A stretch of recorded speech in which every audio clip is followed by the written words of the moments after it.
You know that 100 million Americans have vitamin D deficiency. Think about it. 100 million of us, including children. And experts say it could be critical in American health. Dr. Mehmet Oz is here to change that deficiency one viewer at a time. Of course, he is the host of the Dr. Oz Show. It's so good to have you back with us. Thank you much. This vitamin is more and more implicated, as we said, in American health. Well, vitamin D, if I had to pick one vitamin to push to everybody to think about again in their lives, it's vitamin D. It actually becomes a hormone in our body. And it's important not just for bone health, which is where most people think vitamin D is important, but it's important for high blood pressure. It's important for cancer, breast, colon, prostate. And you know what? If you're worried about the swine flu today, take some vitamin D because it's one of the best ways of enhancing your immune system. No kidding. Overall, it is. All right. I think you want to do a test. I do. And I'm going to tell you a little bit about me. You've seen my results. His eyes were startled. But go ahead. Let's ask the audience. How many of you know what your vitamin D level is? Put your hands up. Look at that. All right, now, here's the second question. How many of you think the best way of getting vitamin D is through milk or dairy products? Put up that little card that shows milk and dairy. All right? Now, how many of you think that, in fact, it's through cod liver and fish and other sources like that? All right, a couple of brave souls there. And how many think it's the sun? Put the sun up. All right. So I'll tell you what. I think actually most of you got it right because I think it's the sun. So let me give you the numbers you want to aim for. And by the way, you don't know your vitamin D level unless you check it. So you check it by a blood test. Simple to do, easily acceptable. Vitamin D is stored as something called 25 vitamin D. So you check that level, and your number one, it should be above 50. If it's between 30 and 50, you're not terribly deficient, but we usually try to supplement you. If you're below 30, you're way off the scale. Diane, what was your number? 15. Did you hear that?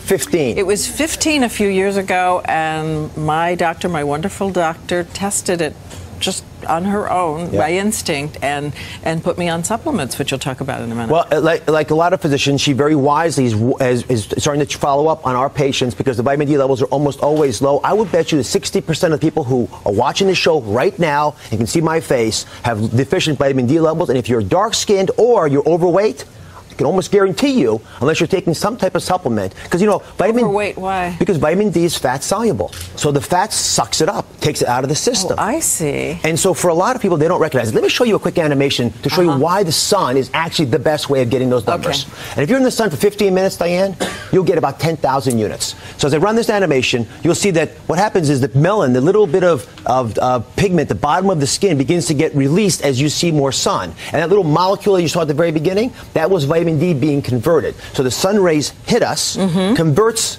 the cholesterol in our body to vitamin D. That's why in the winter months, starting from right about now, our cholesterol numbers go up. Now, vitamin D was profoundly important to the history of medicine. Sanitariums, why did they evolve? They evolved because they knew that sunlight killed tuberculosis. And our moms used to give us cod liver oil because, in fact, that works. And get this, the reason our skin color is different is primarily about regulating vitamin D. Because the darker your skin, the less you have sun damage, and you still get enough vitamin D to give you what you needed from the sun rays. So as you travel the globe, the differences in skin color are about the amount of vitamin D people are getting through the sun. And I love when we can figure that all out. Now, what are the sources? Milk.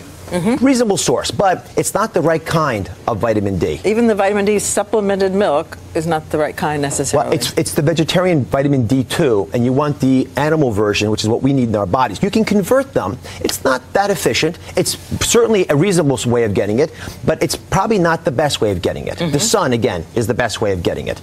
And just to be clear on this, you want about 10 minutes to 15 minutes of direct sunlight when the shadow that you cast is shorter than you. So the sun has to be high enough above you that you're getting it. Put sunblock on your face and your hands. You don't want a lot more than that, but you want that much sun to convert. If you're dark-skinned, you need about an hour. An hour if you're dark-skinned? Yes. And can I show you something? We have a map, actually, of America. In this map, you've got a line that goes from Atlanta to Los Angeles. And that map is pretty impressive because what it really is showing us is that if you live north of that line, you are not getting enough vitamin D from now until the spring. because you're not going out enough of the time when the sun rays are high. Even more reason to go get it checked and see if you need supplements. Okay, fish, pretty good source? Fish are a reasonable source. You need this much fish to get the minimum amount that you need in a day. So most Americans aren't going to eat 5 sardines. So I would suggest getting cod liver oil if you want to take it that way. In fact, that's what we're going to challenge you to today, whether you're willing to take your cod liver oil. I'll take my cod liver oil. Hey! Oh, Lord. I've forgotten. It's been years. Oh, God. And one last little tip. You know, we always talk about a multivitamin. You look unhappy.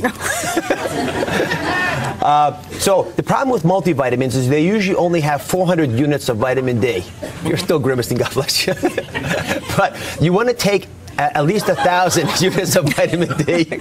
And so ideally what you'll do is take your regular multivitamin and then supplant it with either cod liver oil, some sunlight, or take an extra 1,000 units a day. And you know, you take 10,000 units a week, which is more than the minimum. My father-in-law actually has to take 5,000 a day to get to his adequate level. So everyone out there listening, you got to know that you're low, treat it, and then double check to make sure it's enough. Double check with your doctor because you don't want to get too much. No, you don't want too much. 10,000 a day becomes a number that gets me very nervous. But here's the deal. If you take 50 times the amount of water that you should drink a day, you'll die faster than if you take 50 times the amount of vitamin D. So it's not a dangerous vitamin, and it's naturally found in our body. Okay, check with your doctor. It is essential. And thank you, I think, Dr. Oz. And it's on our website, abcnews.com. Anybody got chewing gum?